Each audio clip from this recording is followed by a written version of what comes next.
शुक्रिया। आपका शुक्रिया बहुत बहुत। रहीम यार खान अपने अपने मोबाइल फोन निकाले, उसकी लाइट ऑन करे जहां तक मेरी आवाज जा रही है पीछे तक। अब मैं उस लीडर को दावत खिताब दे रहा हूं जिन्होंने इंशाअल्लाह आज से चंद हफ्तों के बाद एक बार फिर वजीर आजम पाकिस्तान का हल्फ उठाना है। इंतजार की घड़ियां अब खत्म।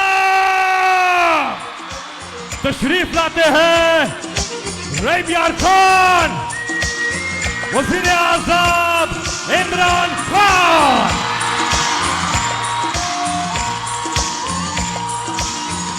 मैं भी पाकिस्तान हूँ, तू भी पाकिस्तान है, तू तो मेरी जान है, तू तो मेरी आन है, तू मेरा ईमान है। मैं भी पाकिस्तान हूँ, तू भी पाकिस्तान है। बिस्मिल्लाहिर्रहमानिर्रहीम।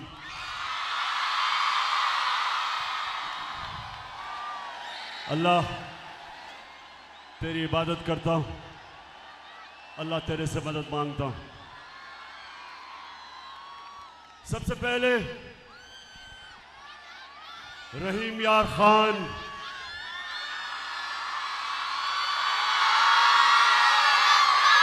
जो आज मैंने आपका जज्बा, जुनून, शऊर जो आपका देखा है, 5 महीने से मैं जलसे कर रहा हूं, 5 महीने से ये मेरा 51 जलसा है। लेकिन इस गर्मी में जो मैंने आपका जुनून देखा है, और खास तौर पे जो मेरी बहनें सामने बैठी हैं, माशाल्लाह इतनी गर्मी में और इतनी देर आपको इंतजार करनी पड़ी, उसकी मैं माजरत करता हूं। वजह उसकी ये कि आज सारे पाकिस्तान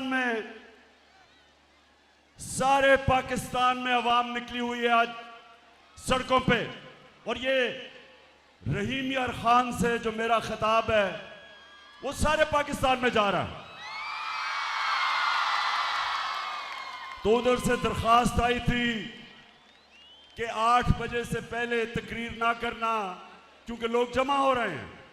तो मैंने उनके लिए आपको इंतजार करवाई। मैं फिर से माजरत करता हूं आपके से,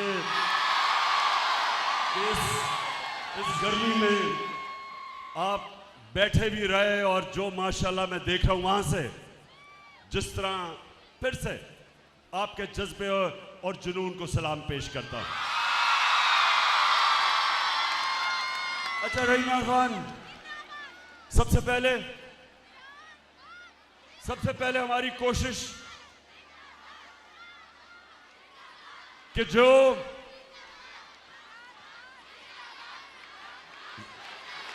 शुक्रिया माशाल्लाह, शुक्रिया।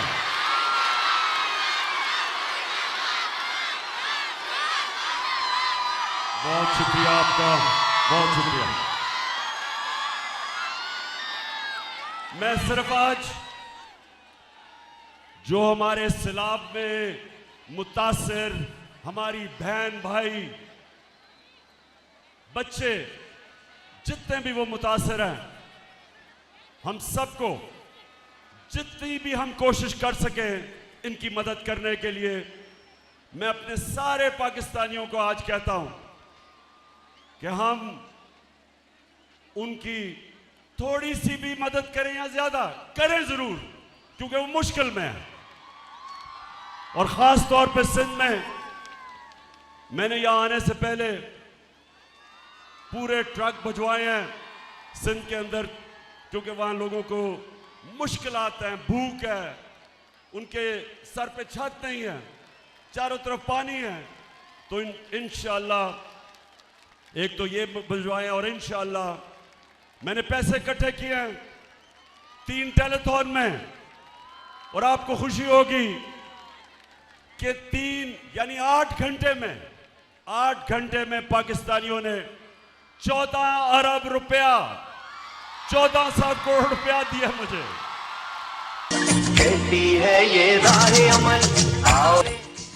तो ये है हमारे पाकिस्तानी। अगर उनको ये एतमाद हो जाए कि हमारा पैसा सही जगह जा रहा है, कोई कौम दुनिया में पाकिस्तानियों से ज्यादा खुले दिल की कौम नहीं है। लेकिन मुझे अफसोस हुआ कि हमारा क्राइम मिनिस्टर और जो बिलावल भुट्टो अभी तक उर्दू सीख रहा है। 14 साल हो गए, 14 साल। अंग्रेज भी 2 सालों के अंदर उर्दू बोल रहे हैं, वो 14 साल अभी भी उर्दू नहीं बोल सकता। तो ये दोनों अमेरिका गए हुए हैं। मैं सबसे पहले इनसे सवाल पूछता हूं कि वो तुम क्या करने गए हो अमेरिका?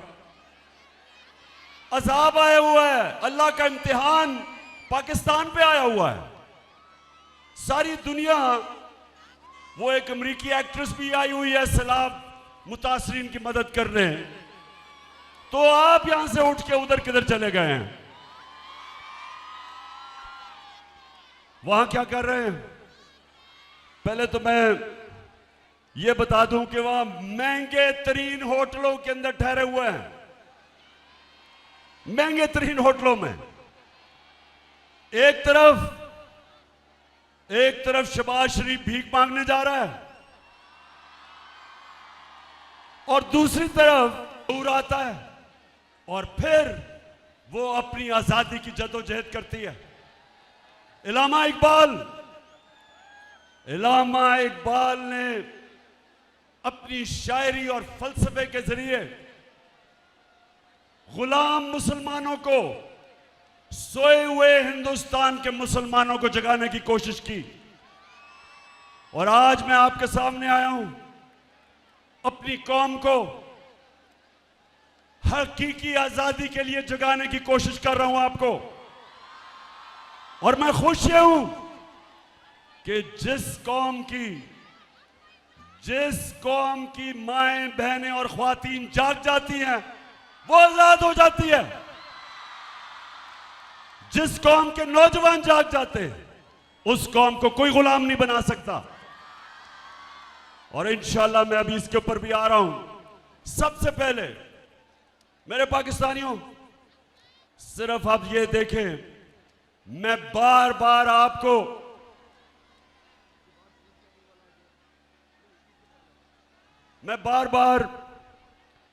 आपको एक बताना चाहता हूं कि आप एक अजीम कौम हो। हमारा मसला इस मुल्क के लीडर हैं। कौम गैरतमंद, कौम आजादी चाहती है, कौम खुददार है। कौम उस नारे के ऊपर पाकिस्तान बना था जो आपके सबके दिलों के अंदर वो नारा है कि पाकिस्तान का मतलब क्या? ला इलाहा इल्लल्लाह के नारे पे एक गैरतमंद कौम बनती है। जब वो अल्लाह से दावा करते हैं कि अल्लाह तेरे सिवा किसी के सामने नहीं झुकते। अब मैं आपको दिखाना चाहता हूं कि उस कौम का जब इस तरह का लीडर आता है, वो देखें जरा।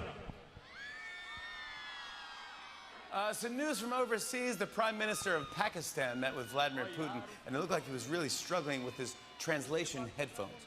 Take a look at this.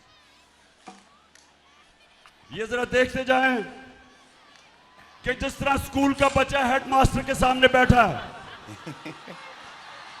Yep. Уважаемый господин премьер-министр,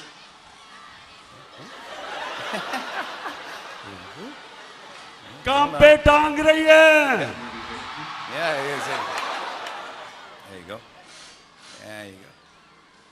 There we go. Уважаемый господин премьер-министр, идет перевод, все нормально?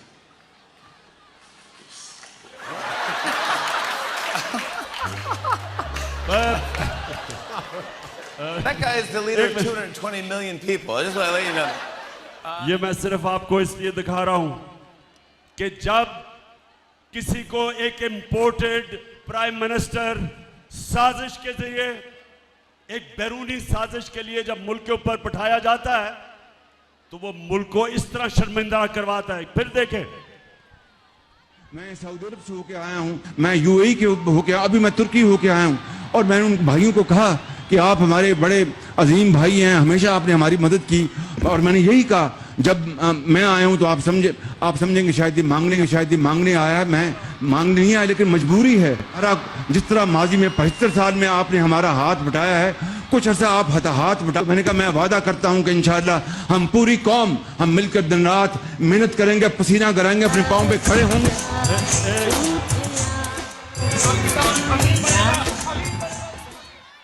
अब सुनो,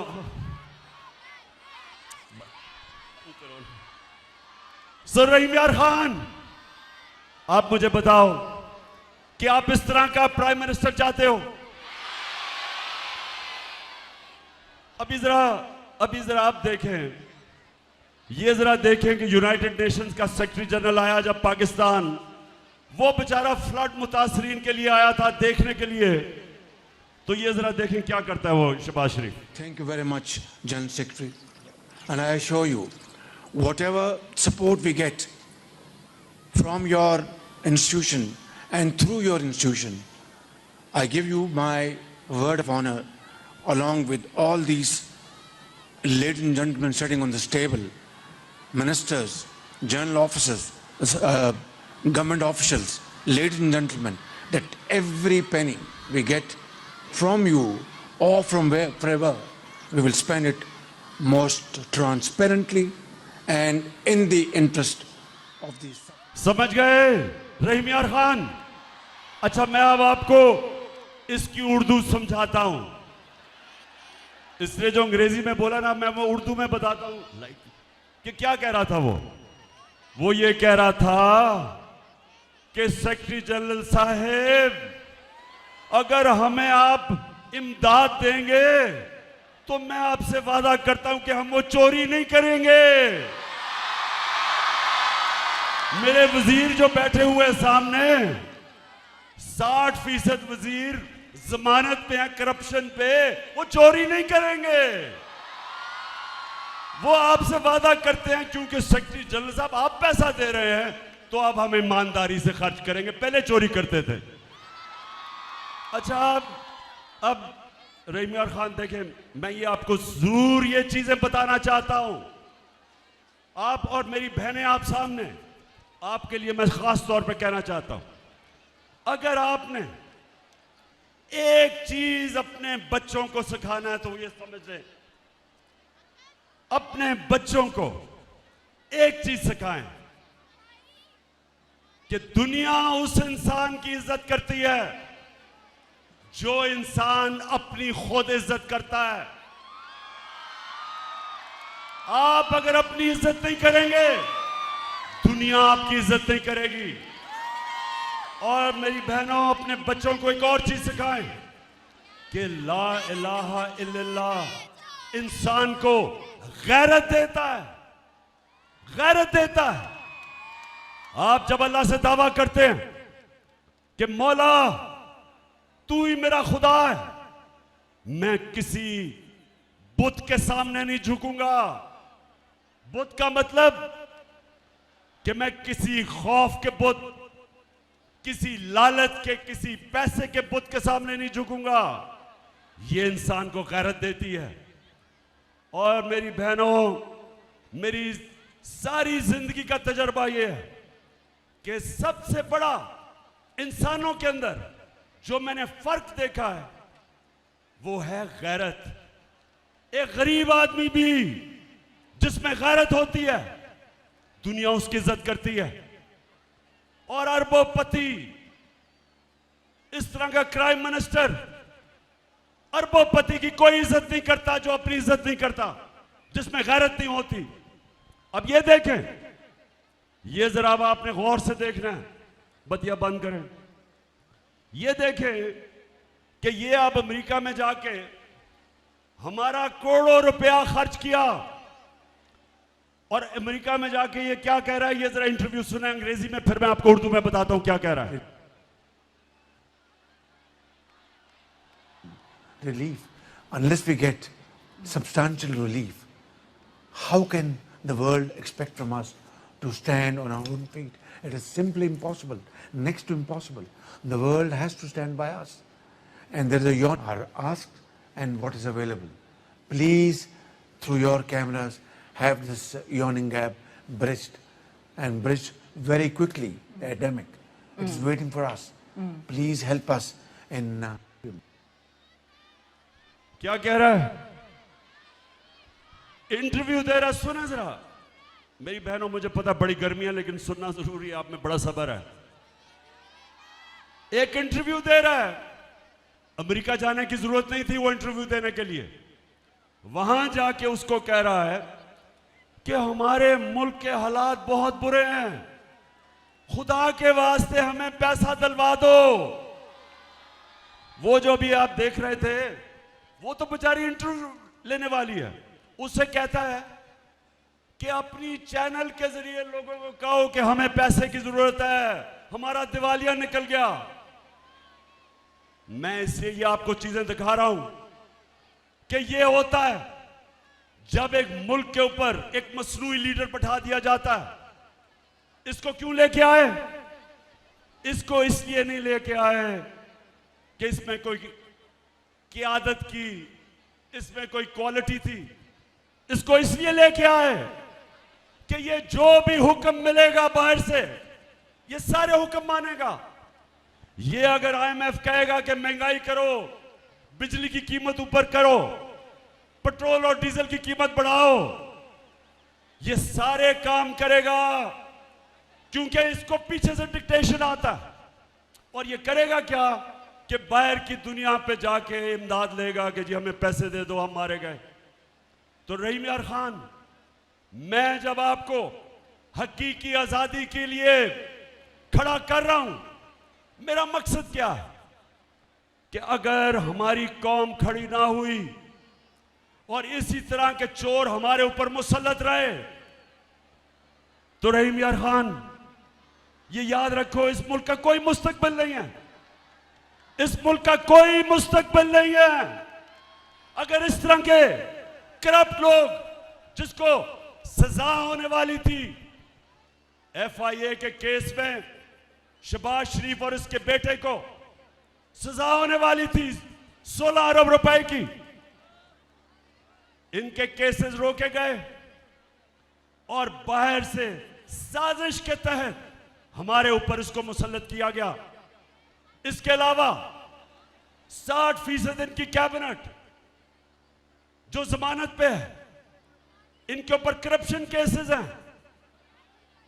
एक तरफ दुनिया से भीख मांग रहे हैं, एक तरफ सिंध में सैलाब आया हुआ है, एक तरफ हम कह रहे हैं कि हमारे पास पैसे नहीं हैं, और दूसरी तरफ ये जो कैबिनेट आई है और ये जो इंपोर्टेड हुकूमत आई है, इन्होंने नैब का कानून बदल के इस कौम का 1100 अरब रुपया माफ करवाया है।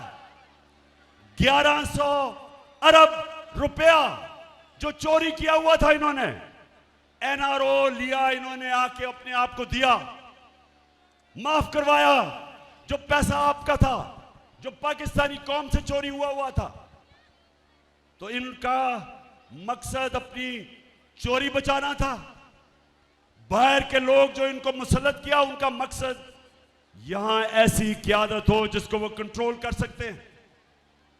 और इसलिए मैं जो अभी आखिर में आपको लायामल दूंगा, हमने तैयारी करनी है पाकिस्तानियों, अपनी हकीकी आजादी के लिए। हमने अपनी हकीकी आजादी के लिए निकलना पड़ेगा हमें। कभी भी किसी कौम को आजादी प्लेट में नहीं दी गई। आजादी के लिए जद्दोजहद करनी पड़ती है, आजादी के लिए कुर्बानियां देनी पड़ती हैं। मैं अब अपनी कौम के सामने दो तीन चीजें अब आपके सामने रखने जा रहा हूं। मैं चाहता हूं कि बड़ा गौर से मेरी बात सुननी है, क्योंकि सारे जितने भी मेरी कौम निकली हुई है, मैं आज आप सबको पैगाम देना चाहता हूं। मेरी कौम, एक बात याद रख लो कि जब एक कौम, जिस तरह मेरे नबी सल्लल्लाहु अलैहि वसल्लम, अल्लाह के आखिरी पैगंबर, उन्होंने जो 1500 साल बाद पहले कही थी, सब याद रख लें। उन्होंने कहा था कि वो कौमें तबाह हो जाती हैं, वो कौमें तबाह हो जाती हैं जिधर छोटा चोर चोरी करे तो जेल में, और ये बड़े डाकू जो मुल्क को लूट के पैसा बाहर लेके जाते हैं, जो कौम इनको सजा नहीं दे सकती, वो कौम अपनी तबाही के रास्ते पर निकल जाती है। आज रहीम यार खान, आज अगर हम चुप करके ये कबूल कर लें कि 1100 अरब रुपया जो इस कौम को चोरी किया इन्होंने, और इनको हमारे पर मुसल्लत किया, और अगर हम ये कबूल कर लें इस चोरी को, और अगर हम गुलामों की तरह इनसे अपनी आजादी छीनने की ना कोशिश करें और मान जाएं गुलामी, तो मेरे सारे पाकिस्तानी जो देख रहे हो, हमारा कोई मुस्तकबिल नहीं है। अगर इसी तरह जिंदा रहना है कि हमारा सरबराह बाहर जाके हाथ फैलाए और पैसे मांगे, इस तरह कि जी हम तबाह हो जाएंगे अगर आपने पैसे ना दिए, पैसे मांगने के लिए हर आपकी खिदमत करने के लिए तैयार हैं। जो भी पैसा देगा, पाकिस्तानियों याद रखो, वो आपकी आजादी का सौदा करेगा। इस मुल्क की सॉवरेंटी, वो सॉवरेंटी के ऊपर सौदा करेगा। कोई, वो कहते हैं there is no free lunch, कोई चीज मुफ्त नहीं आती।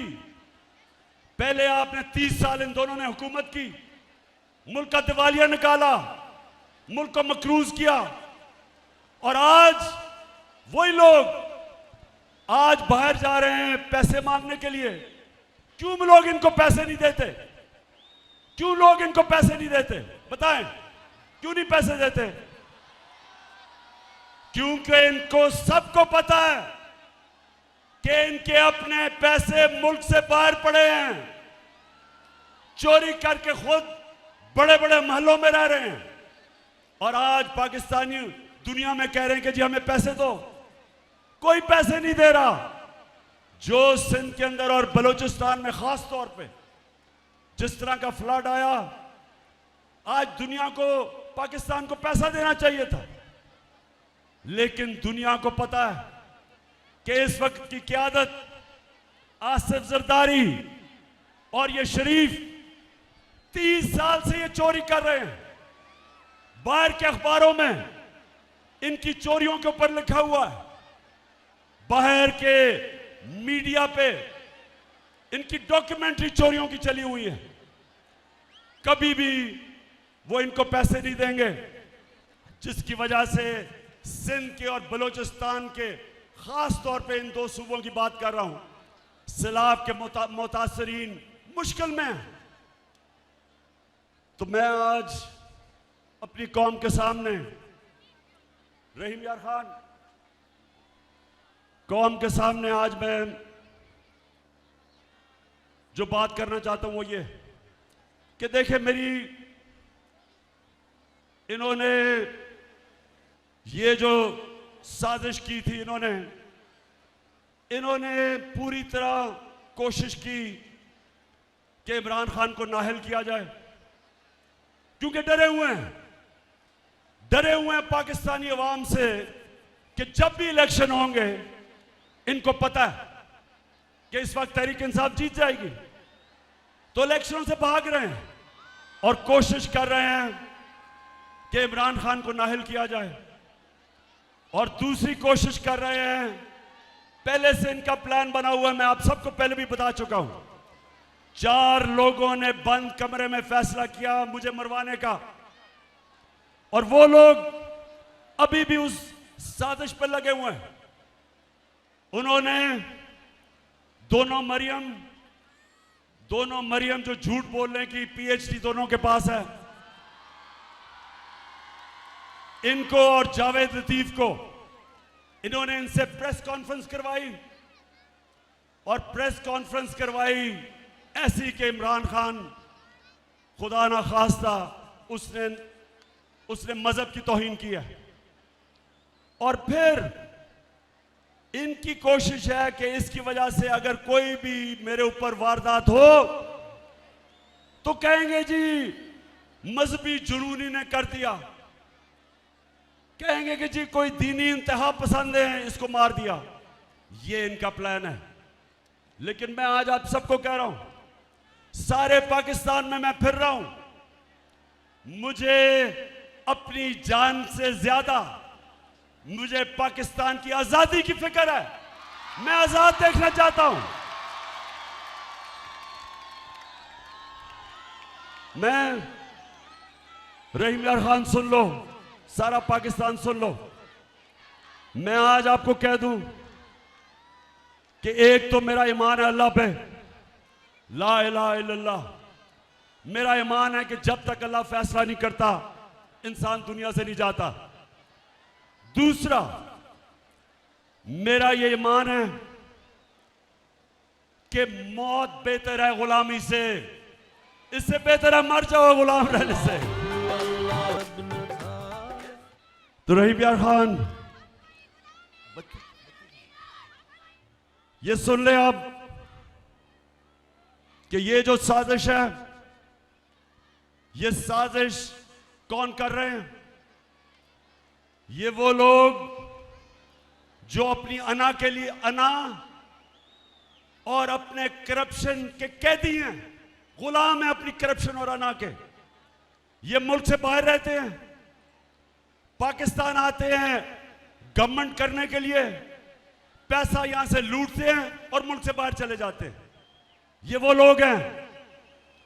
इनके साथ एक साजिशी टोला मिल के कोशिश कर रहा है, पूरी मुल्क के कोशिश कर रहा है कि हम इन चोरों की गुलामी करें। तो मैं आज अपनी सारी कौम के सामने कहता हूं कि अगर मुझे अल्लाह पे यकीन है कि जिंदगी मौत उसके हाथ में है, इज्जत जिल्लत उसके हाथ में है, रिस्क उसके हाथ में है, तो मैं अपनी सारी कौम को कहता हूं कि आप भी सब खौफ के बुत को तोड़ दो, खौफ की जंजीरें तोड़ दो। सारी कौम को मैं कहता हूं कि आप तैयारी करें, आप मेरी कॉल की तैयारी करें, क्योंकि मैंने फैसला किया है कि मैंने किसी सूरत इन चोरों को किसी सूरत कबूल नहीं करना। जब अर्ज़े खुदा के काबे से सब बुत उठवाए जाएंगे, हम रहले सफा मरदूदे हरम मसनद पे बिठाए जाएंगे, सब ताज उछाले जाएंगे, सब तख्त गिराए जाएंगे, हम देखेंगे, लाजिम है कि हम भी देखेंगे, हम देखेंगे। रहीम यार खान, जो आज हो रहा है, हर रोज हम सुनते हैं कि इनके केसेस माफ हो रहे हैं। अब हम ये सुन रहे हैं कि इसहाक डार पाकिस्तान आने वाला है। वो इसहाक डार जिसने हुदैबा पेपर मिल में गवाही दी हुई है कि वो शरीफ खानदान का यहां से पैसा मनी लॉन्डर होके बाहर जाता था। लंदन में काजी फैमिली थी, उसके जरिए फिर वापस पैसा आता था रेमिटेंस के नाम पे। बीबीसी की एक फिल्म बनी है इस पे, इसके ऊपर पूरी तफ्तीश हुई है। इसने खुद बयान दिया हुआ है कि मैं इस मुल्क से शरीफ खानदान के लिए मनी लॉन्ड्रिंग करके लेके आता था रेमिटेंसेस दिखा के। उसके बाद ये नून लीग की हुकूमत थी, जब नून लीग की हुकूमत में या प्राइम मिनिस्टर के जहाज में मुल्क से बाहर भागा। हमारी तो हुकूमत ही नहीं थी, अदलिया आजाद थी। किस चीज से इसको डर था? इसको डर था कि इसके पाकिस्तान से बाहर इसके और इसके बच्चों के पैसे पड़े हैं, जायदादें पड़ी हैं, इसलिए मुल्क से बाहर भागा था। और अब जो एनआरओ मिल रहा है और ये डील के तहत वापस लाया जा रहा है, पहले तो जो भी ये समझता है कि इसहाक डार ये मुल्क की मायशत ठीक कर लेगा, अगर वो आप ठीक कर ले गया तो जब पहले हमें हुकूमत मिली थी पाकिस्तान की मायशत बदतरीन हालत में थी, सबसे बड़ा खसारा था बैरूनी मुल्क का, वो छोड़ के गया। इसने हमारी एक्सपोर्ट्स जिससे मुल्क की आमदनी बढ़ती है वो रोक दी। इसने पाकिस्तान की मायशत और इंडस्ट्री का तबाही कर दी। इसने किसानों का बेड़ा गर्क कर दिया। और अब ये कोई समझ रहा है कि वो आके इस मुल्क को ठीक कर देगा। कोई किसी गलत फहमी में ना रहे। हम अगर ये कोई समझता है कि ये आएंगे और हम इनकी चोरी, ये जो मुल्क लूट रहे हैं, केस माफ करवा रहे हैं, हम भेड़ बकरियों की तरह हम चुप करके ये तमाशा देखेंगे? मैं आज सारों को पैगाम देना चाहता हूं, मैं फिर से कहता हूं, जब तक मेरे में जान है मैं निकलूंगा इसके खिलाफ, मैं अपनी कौम को निकालूंगा। फिर से तू अड़ जा, फिर से तू डट जा, फिर से वो बल्ला घुमा।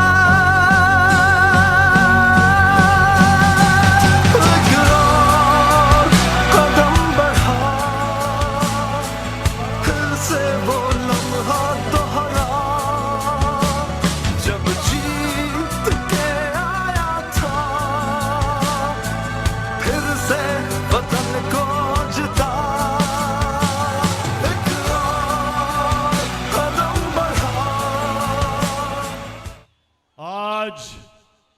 आज जो मुल्क की मायशत है वो खुद ही शहबाज शरीफ ने न्यूयॉर्क में जाके कह दिया कि हमारा दिवालिया निकलने लगा है, हम अपने कर्जों की किस्तें वापस नहीं कर सकते,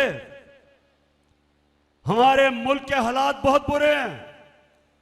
तो मैं आज उन सब से पूछता हूं जिन्होंने यह साजिश करके हमारी हुकूमत हटाई थी, मैं आज इन सब से पूछता हूं कि आज आप सारी कौम के सामने जिम्मेदार हैं। जो आपने इस मुल्क से किया, वो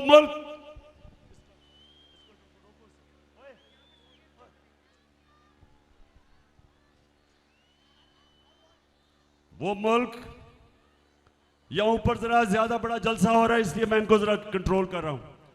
वो मुल्क, सुने जरा, हमारी जो मायशत थी, हमारे तीसरे और चौथे साल में 17 साल के बाद हमारी मायशत की बेहतरीन परफॉर्मेंस थी। 5.6% तीसरे साल और 6% चौथे साल हमारी मायशत तरक्की कर रही थी। 17 साल के बाद हमारी इंडस्ट्री ऊपर आ रही थी। हमारे किसानों को जो हमने पैकेज दिया 4 फसलों में रिकॉर्ड प्रोडक्शन थी, रिकॉर्ड पैदावार थी 4 फसलों में। इंडस्ट्री भी आगे जा रही थी, हमारे किसान भी खुश था, हमारे मुल्क की दौलत में इजाफा हो रहा था। रिकॉर्ड हमारी एक्सपोर्ट्स थी, 32 अरब डॉलर की रिकॉर्ड एक्सपोर्ट्स, यानी कि रिकॉर्ड डॉलर मुल्क में आ रहा था। ओवरसीज पाकिस्तानीज ने रिकॉर्ड पैसा रेमिटेंसेस भेजे थे, 31 अरब डॉलर। आईटी, पहली दफा हम अपनी इंफॉर्मेशन टेक्नोलॉजी को उठा रहे थे। 2 सालों में 70% इजाफा हुआ उनकी एक्सपोर्ट्स में। हमारा टैक्स कलेक्शन पाकिस्तान की तारीख के सारे रिकॉर्ड तोड़ दिए, और हमने अपनी कौम को महंगाई से बचाया हुआ था। हमने लोगों को बिजली की महंगाई और डीजल और पेट्रोल की महंगाई से बचाया हुआ था। हमारे जमाने में 150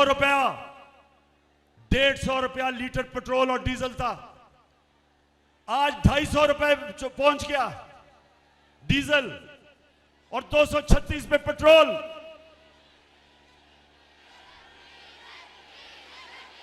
बिल्कुल बिल्कुल, माशाल्लाह बड़ा शऊर है आप में।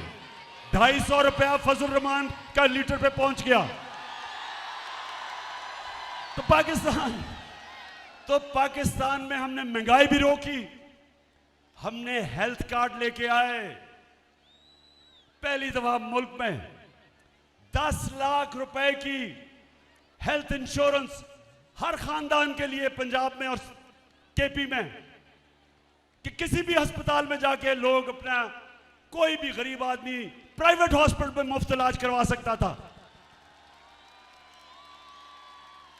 एहसास प्रोग्राम हमारा, सस्ते कर्जे, सूद के बगैर कर्जे घर बनाने में, किसानों के लिए कर्जे, छोटे दुकानदारों के लिए, छोटे सरमायाकारों के लिए। तो मैं ये सवाल पूछता हूं कि जब एक मुल्क मुश्किल हालात में तरक्की कर रहा था, कोरोना के बावजूद जो सारी दुनिया में कोरोना का अजाब आया, दुनिया ने माना कि पाकिस्तान 190 मुल्कों में से टॉप 3 मुल्क था। पाकिस्तान उन टॉप 3 मुल्कों में था जिन्होंने कोरोना को भी संभाला, अपने गुर्बत भी, गरीबों को संभाला, उन्होंने अपनी माशरत भी बचाई। ये इंटरनेशनली माना जाता है। तो मैं सवाल पूछता हूं कि वो हुकूमत को गिरा के और ये चोरों को ऊपर मुसल्लत करके, जिन्होंने आपके सामने आज, वो मैंने दिखाया भी था, बस रोया ही नहीं सिर्फ शहबाज शरीफ उस औरत के सामने, पैसे दे दो जी, मैं मर गया, तबाह हो गया, मुल्क तबाह हो गया।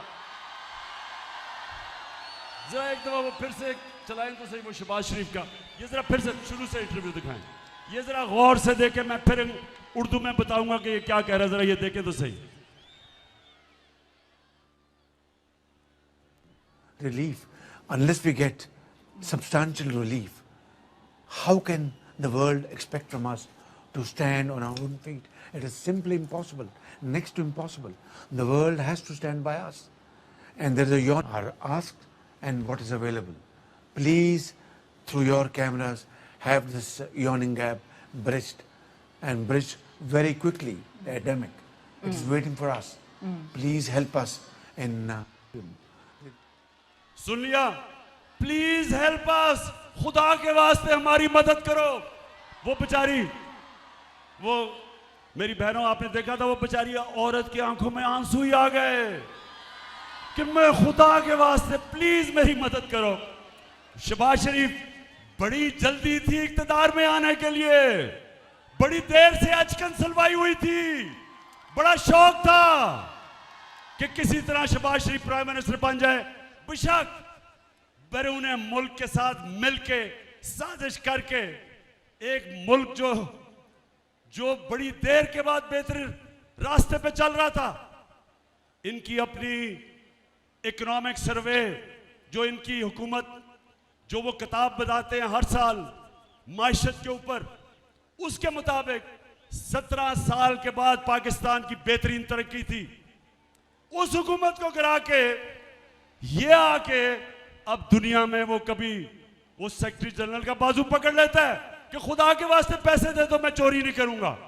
उसके बाद जाके वो बेचारी औरत, उसके आंसू निकलने शुरू हो गए कि ओहो प्लीज मेरी मदद कर दे। तो पाकिस्तानियों, ये हमारा मुस्तकबिल नहीं है।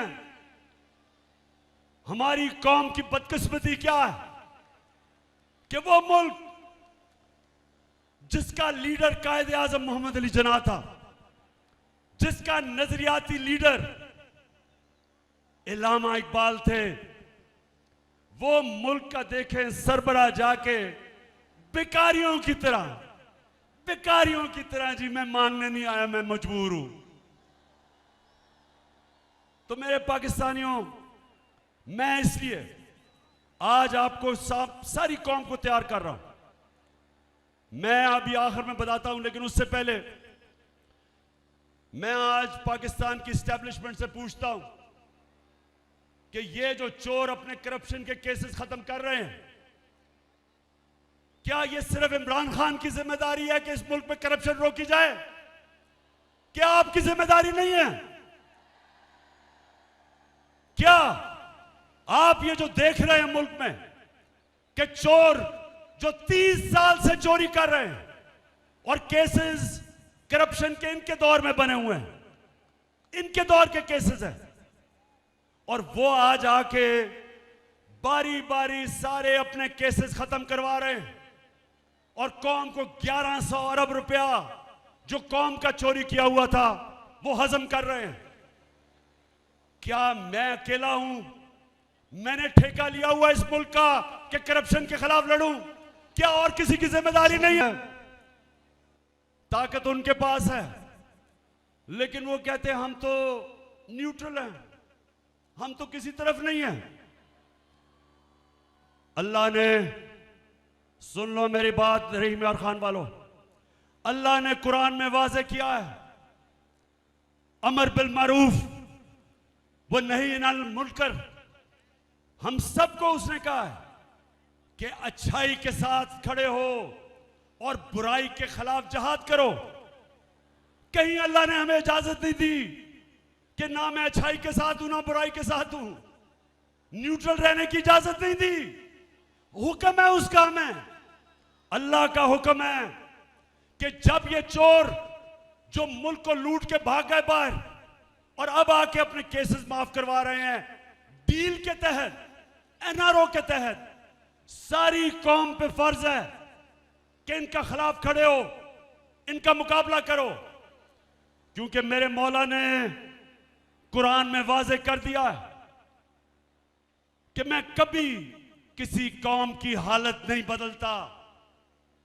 अल्लाह ने कहा है मैं कभी किसी कौम की हालत नहीं बदलता जब तक वो कौम खुद अपनी हालत बदलने की कोशिश ना करे। अगर एक कौम भेड़ बकरियों की तरह रहना चाहती है, अल्लाह वैसे ही रखेगा। अगर एक कौम आजाद होना चाहती है, हकीकी आजादी चाहती है, और हकीकी आजादी का मतलब हकीकी जमहूरियत, हकीकी जमहूरियत इंसान को हकीकी आजादी देती है। इसके लिए इंसानों को जब से अल्लाह ने दुनिया बनाई है जद्दोजहद करनी पड़ती है। किसी जमहूरियत में यह नहीं होता कि जो इमरान खान और तहरीक इंसाफ की सहाफ़ी जो उनके लिए उनका मौक़िफ़ पेश करें, उनको धमकियां, उनके खिलाफ FIR, वो मुल्क से बाहर उनको भटका दो। जो चैनल इमरान खान का मौक़िफ़ पेश करे उसको बंद कर दो, उसके ऊपर हर किस्म की धमकियां दो। वो जो हमारे सोशल मीडिया के नौजवान सारे पाकिस्तान में, जो हमारे भी नहीं हैं, जो इस कौम के लोग हैं, जो भी सोशल मीडिया में कोई ऐसी चीज के जो पसंद नहीं है, उनको धमकियां आती हैं, नामालूम नंबर से धमकियां आती हैं, डराया जाता है, खौफजदा किया जाता है। मैं इसलिए आप सबको यह कहना चाहता हूं कि आजाद कौमों के अंदर यह नहीं होता ये सिर्फ गुलाम कौमों में होता है। आजाद जमहूरियत, जो जमहूरियत आजादी देती है, उस जमहूरियत में यह नहीं होता। और जब तक हकीकी जमहूरियत ना आए, कौम तरक्की नहीं करती, कौमें नहीं तरक्की करती। तुर्की, जब तक तुर्की में हकीकी जमहूरियत नहीं आई, उसने तरक्की नहीं की। बांग्लादेश, जब तक उनकी जमहूरियत बेहतर नहीं हुई, बांग्लादेश ने तरक्की नहीं की और आज हमारे से आगे निकल गया। हमें रोका हुआ इसने कि हम आजाद नहीं हैं, हमें डराया धमकाया जाता है। तो रहीम यार खान और पाकिस्तान में जो भी देख रहे हो मुझे, आगे से नामालूम नंबर से आपको कोई धमकियां दे, वापस उसको धमकी दो। रहीम यार खान, मुझे वादा करो, किसी को भी आगे से नामालूम नंबर से धमकी आई तो मेरे से वादा करना है कि आपने वापस उसको धमकी देनी है। तेरा पाकिस्तान है, ये मेरा पाकिस्तान है। तेरा पाकिस्तान है, ये मेरा पाकिस्तान है। इस पे दिल कुर्बान, इस पे जान भी कुर्बान है। वो इस पे दिल कुर्बान। आपने उसे कहना है, जब वो धमकी दे, उसे कहना मेरा आइन, इस मुल्क का कानून मुझे इजाजत देता है आजादी राय पे, फ्रीडम ऑफ एक्सप्रेशन, ये मेरा बुनियादी हक है। और एक आजाद मुल्क की आजाद अदलिया उसको इजाजत देती है ये कि वो अपने हकूक के लिए खड़ा हो सके। और माशाल्लाह आज हमारी अदालतों ने बड़ी आगे बढ़े। हमारी अदालतें ऐसे नहीं थी पहले, पहले तो कंट्रोल थी। एक बड़ी जद्दोजहद के बाद आज हमारी अदालतें आजादी की तरफ जा रही हैं। कौम पूरी इनके साथ खड़ी हो और अदालतों को कौम के बुनियादी हकूक की हिफाजत करने के लिए खड़ा होना चाहिए। अच्छा, अब एक और चीज, रहीम यार खान, ये याद रखना, मैं फिर से आपको दोहराता हूं, कभी कोई आजादी प्लेट पे रख के नहीं देता। कोई नहीं कहता कि आओ आजादी ले जाओ। इंसानी तारीख हमें यह बताती है कि कौम में अपनी आजादी जद्दोजहद करके, जहाद करके लड़ती हैं। यह वक्त आ गया मेरे पाकिस्तानियों, यह वक्त आ गया कि हम अपनी आजादी लें। ये जो चोर, ये जो डाकू, ये जो हमारे ऊपर मुसल्लत किए गए हैं, ये जो एनआरओ वाले, ये जो बाहर बैठ जाते हैं, मुल्क से बाहर बड़े बड़े महलों में रहते हैं, मुल्क को लूटने आते हैं और चोरी करके फिर बाहर चले जाते हैं। वक्त आ गया है पाकिस्तानियों, इनके सामने खड़ा होना। मैंने सुना एक बहुत बड़ा कातिल मुजरिम जो आजकल इंटीरियर मिनिस्टर बनाया हुआ है, ये याद रखें, इस हुकूमत में आपको कोई बड़ा ओहदा नहीं मिल सकता जब तक आपने कोई बड़ा जुर्म ना किया हो।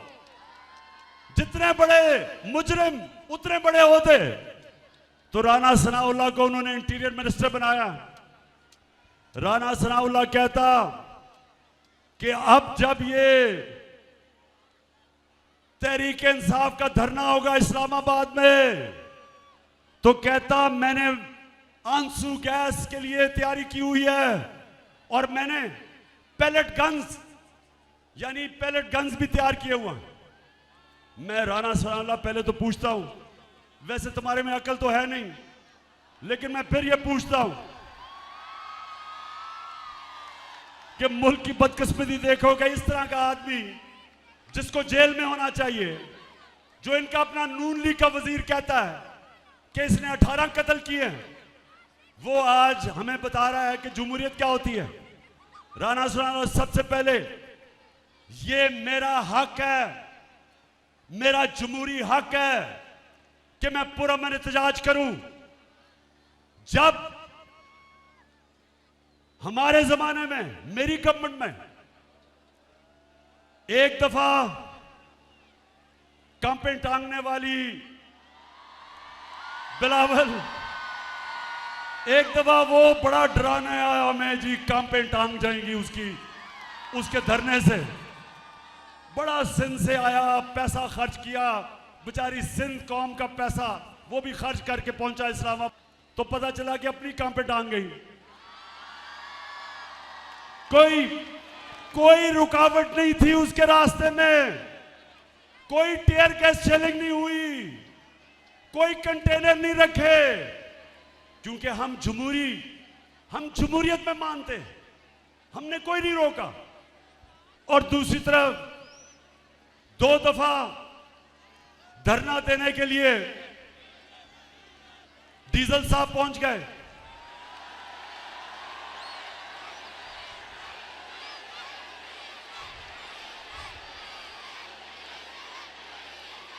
डीजल ने बड़ा डराया कि हुकूमत गिराने आ रहा हूं मैं। ऊपर से ये भी क्या, मुझे इशारा मिला कहीं से, तो डीजल पहुंच गया 2 दफा। उससे पूछो, एक रुकावट उसके सामने नहीं रखी, बल्कि डीजल को हमने कहा कि अगर खाने पीने की जरूरत होगी तो वो भी हम आपको दे देंगे धरने में। और ये राना सनाउल्लाह हमें डरा रहा है कि जनाब तुम आओ तो मैं वो पैलेट गन चलाऊंगा तो टीयर गैस चलेंगे। राना सनाउल्लाह, तुम और ये जो तुम्हारा डरपोक cherry blossom boot polish Shahbaz Sharif, तुम दोनों मेरे से सुन लो। पहली दफा जब हमने 25 मई को हम जब आए थे इस्लामाबाद, तो हमें यह अंदाजा नहीं था कि तुम जुल्म करोगे, ख्वातीन को देख के, बच्चों को देख के, फैमिलीज को देख के। हमें यह अंदाजा नहीं था कि तुम शेलिंग करोगे। सारी हमारी पाकिस्तानी और इस्लामी रवायत के खिलाफ औरतों के ऊपर, बच्चों पर शेलिंग किया आपने। घरों में 2-2, 3 बजे लोगों के घरों में घुस के हरासा किया, डराया, धमकाया, जेल में डाला, हजारों लोगों को जेल में डाला। हमें अंदाजा नहीं था। अब राना सनाउल्लाह, अब कान खोल के सुन लो, इस बारी कप्तान पूरी प्लानिंग करके आएगा। देखो, आपको शायद भूल गया हो, ज्यादातर लोग पैदा ही नहीं हुए थे जब मैं क्रिकेट खेलता था। मैं अल्लाह की, सारा कुछ अल्लाह करता है, कोशिश इंसान की, कामयाबी अल्लाह की।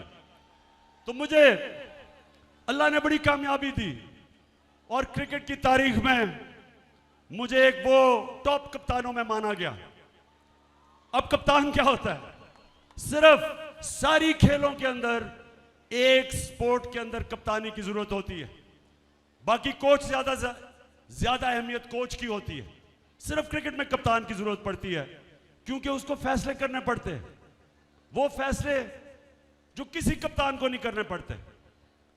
तो कप्तान की सबसे बड़ी क्वालिटी क्या होती है? वो सारा वक्त देख रहा होता है कि मेरा मुखालिफ क्या कर रहा है और मैं क्या करूंगा। मुझे तो पता है राना सनाउल्लाह ने क्या करना है, मुझे तो पता है राना सनाउल्लाह ने क्या करना है। राना सनाउल्लाह को नहीं पता मैंने क्या करना है। तो तैयारी कर लो, मेरी सारी आज पाकिस्तानी कौम देख रही है, तैयारी कर लो। लेकिन मैं उससे पहले, खत्म करने से पहले एक बताना चाहता हूं, मैं ये जरूर दिखाना चाहता हूं आपको कि किस तरह के लोग हमारे ऊपर मुसल्लत किए गए हैं। जो स्टार है, जो नवाज शरीफ की जो स्टार मानी जाती है, वो उसकी बेटी मरियम है। अब मरियम उसकी फैमिली में सबसे अक्लमंद समझी जाती है। अब जरा ये आप ये जरा देखें ख्वातीन, ये जरा गौर से देखें, ये पहले देखें कि जब मैंने कहा कि आपके लंदन में ये महंगे महंगे इलाके में 4 महलात किधर से आए, तो ये सुने क्या कहती है कि इस तरह मुझे लगा कि आप लोगों को बेवकूफ नहीं बना सकते। मेरी सेंट्रल लंदन में प्रॉपर्टीज तो दूर की बात है, मेरी पाकिस्तान में भी कोई प्रॉपर्टी नहीं है। मैं अपने वालिद के साथ है और मुझे समझ नहीं आई कि मेरी और मेरी वालदा की और बहन भाइयों की प्रॉपर्टीज ये कहाँ से निकाल के ले आए हैं। मेरे नाम पाकिस्तान में कोई प्रॉपर्टी नहीं है, ये तो इंग्लैंड की बात है। सुन लिया रमियार खान, सुन लिया, मेरे पास तो कोई प्रॉपर्टी ना, इंग्लैंड तो दूर की बात है, पाकिस्तान में मैं बेचारी, मुझे तो हर रोज घर ढूंढना पड़ता है, कोई छत मिल जाए। अब ये सुने, अब इस मरियम को नहीं पता, हमको बताऊंगा कि मैंने करना क्या। अब 51 जलसे कर बैठा हूं, सारे पाकिस्तान में मैं फिर लिया, कभी मैंने अपने लोगों में ये शऊर नहीं देखा जो आज मेरी कौम में आया है। मैंने कभी 5 इतने गर्मी के महीने, इतने गर्मी के महीने मैंने कभी इस तरह कौम को नहीं निकलते देखा जिस तरह आज आप बैठी हैं ख्वातीन गर्मी के अंदर। मैं देख रहा हूं सारा वक्त आप पंखा झल रही हैं, गर्मी है मुझे पता है, पीछे जुड़े हुए हैं सब। इस गर्मी में मैंने कभी अपनी कौम को ऐसे निकलते नहीं देखा, क्योंकि मुझे पता है कि आज मेरी कौम तैयार है अपनी हकीकी आजादी की जद्दोजहद करने के लिए। रंग से उमंग से भरी रहे, खुदा करे, खुदा करे, खुदा करे, खुदा करे, खुदा करे, सदा हरी भरी रहे। ज़मीं की गोद रंग से उमंग से भरी रहे, ज़मीं की गोद रंग से उमंग से भरी रहे। तो आज मैं सारे जितने भी पाकिस्तान में मेरे पाकिस्तान के नौजवान, हमारी ख्वातीन, हमारी बहनें, पाकिस्तान के बच्चे, हमारे बुजुर्ग, जिधर जिधर भी आज आप इस मेरी तकरीर सुन रहे हैं, मेरा आज आपको पैगाम है, आप सब ने तैयार हो जाना है, आपने सब ने तैयार होना है। मैं आपको कॉल दूंगा, ज्यादा नोटिस नहीं दूंगा, कॉल तब दूंगा जब जो मेरे मुखालिफ हैं, जब वो समझेंगे कि इमरान खान पीछे हट गया, मैं तब कॉल दूंगा। और कॉल तब दूंगा जब मुझे पता होगा कि मेरी एक गेंद से तीनों की विकेटें गिरेंगी, तब दूंगा। मैंने सारों को तैयारी करवाई है, अपनी सारी तंजीमों को, मैंने अपनी टाइगर फोर्स को कहा तैयार हो जाओ। मैंने आपकी तैयारी चेक कर रहा हूं, हर रोज मैं अपनी टीम की तैयारी चेक करता हूं, और जिस दिन मैंने समझा कि हम तैयार हैं और वो ज्यादा दूर नहीं है, इंशाल्लाह मैं आपको कॉल दूंगा। और वो जो कॉल होगी वो कॉल आखिरी कॉल होगी, उसके बाद कोई मार्च नहीं होगी, कोई धरना नहीं होगा, वो कॉल होगी पाकिस्तान को बचाने के लिए, पाकिस्तान को बचाने के लिए साफ और शफाफ इलेक्शन। अगर मैं चैलेंज करता हूं, कोई मुझे आज बता दे कि जिस तरह ये तेजी से मुल्क को तबाही की तरफ लेके जा रहे हैं, माशी बर्बादी की तरफ लेके जा रहे हैं, सिवाय साफ और शफाफ इलेक्शन के कोई दूसरा रास्ता पाकिस्तान के लिए नहीं। जब तक इलेक्शंस नहीं होते, सियासी इस्तेकाम नहीं आता, पॉलिटिकल स्टेबिलिटी नहीं आती, एक स्टेबल गवर्नमेंट नहीं आती, कोई नहीं रोक सकता जो माशी तौर पे पाकिस्तान नीचे जा रहा है। माशी इस्तेकाम आता है सियासी इस्तेकाम से। हम इलेक्शंस ये नहीं चाहते कि हमें इक़्तिदार चाहिए, हम इलेक्शंस इसलिए चाहते हैं कि ये मुल्क को तबाही की तरफ लेके जा रहे हैं, अवाम का माशी कत्ल कर रहे हैं, महंगाई में अवाम डूब रही है, चाहे वो किसान हो, चाहे वो सनतकार हो, चाहे वो घर में ख्वातीन देख रही हैं कि हर रोज कीमतें ऊपर जा रही हैं, बिजली के बिल नहीं लोग दे सकते, और अभी महंगाई और आनी है क्योंकि रुपया गिर रहा है। 33% पाकिस्तान का रुपया गिरा है, 33% इस मुल्क का रुपया गिरा है। इसका क्या मतलब है?